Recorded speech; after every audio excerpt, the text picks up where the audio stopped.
Pasamasahin ng lahat ng sektor ng lipunan ang mga biyaya. Muling tiniyak ito ni Pangulong Aquino sa pagsasalita sa harap ng mga may kapansanan sa Cainta, Rizal. Si Rocky Ignacio nag-uulat live mula sa Malacanang.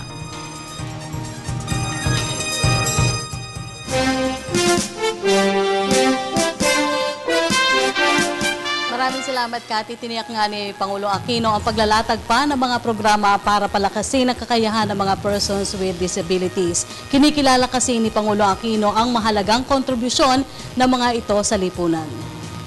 Iniyak ni Pangulo Aquino ang pantay na pagkakaloob sa lahat ng programang pangkaunlaran mula sa gobyerno. Pinasinayaan ng Pangulo ang bagong training facilities para sa persons with disabilities kaugnay na ika-4 na pong anibersaryo ng tahanang walang hagdanan sa Cainta, Rizal.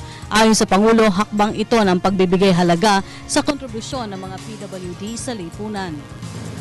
Dekada 70 pa po nang unang magbukas ang pinto ng tahanang walang hagdanan dito po sa Cainta.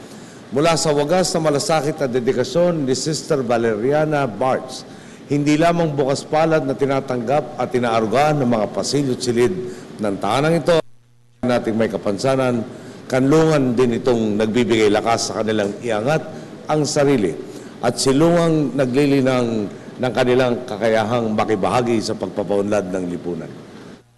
Nauna nang sinabi ng Pangulo na sisiguruhin niya na walang maiiwan sa kaunlarang hatid ng matuwid na daan. May tema na Sparkling 40 Years of Our Commitment in Enabling Person with Disability. Pinapurihan ng Pangulo na hindi naging hadlang ang kanilang sitwasyon para maging bahagi ng lipunan.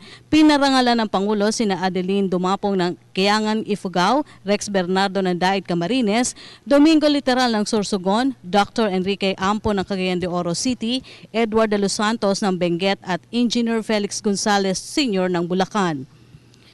Bahagi nga po na itinataguyod natin demokrasya ay ang kakayahang makiambag sa bawat aspektong nagpaparangkada sa kalakang lipunan, kabilang ng edukasyon, hanap buhay at maging ang pagkikilahok sa ating mga demokratikong proseso.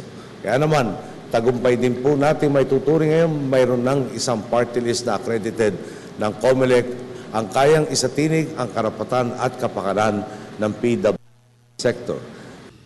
Kasunod nito, tiniyak rin ng Pangulo na hindi hihinto ang gobyerno na hanapan pa ng mga programa para sa dagdag oportunidad sa mga PWDs. Sa kasalukuyan ay may 250,000 PWDs ang bansa. Magsasaka ka man na namulat sa mga pilapilat ng palayan o call center agent na lumaki sa paligid ng mga dambuhalang gusali, metal craft worker ka man o instructor na sumibol sa mga pasilyo't silid ng isang tahanang walang hagdanan, iisang pamilya lamang tayong lahat.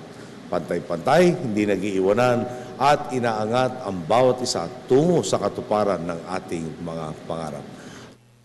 At yan po ang ating pag-uulat mula dito sa Malacanang. Sa tulong ng RTVM, ako po si Rocky Ignacio para sa Telebisyon ng Bayan.